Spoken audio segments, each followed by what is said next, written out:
Good morning. It's Tonette. Another hiccup. Um, Apparently the propane has not been filled for a year, and my propane ran out last night. The neighbor next door was able to come up with a space heater for me, but it is 10 below in the Colorado Rockies, and I have no heat. Well, I've got the space heater now. So just another hiccup. I'm not going to sweat it, obviously, because it's too cold to sweat. But it's going to be okay.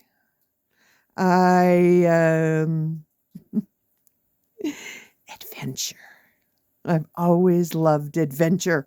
So this is an adventure. Stay warm. God bless. And I'll check in soon.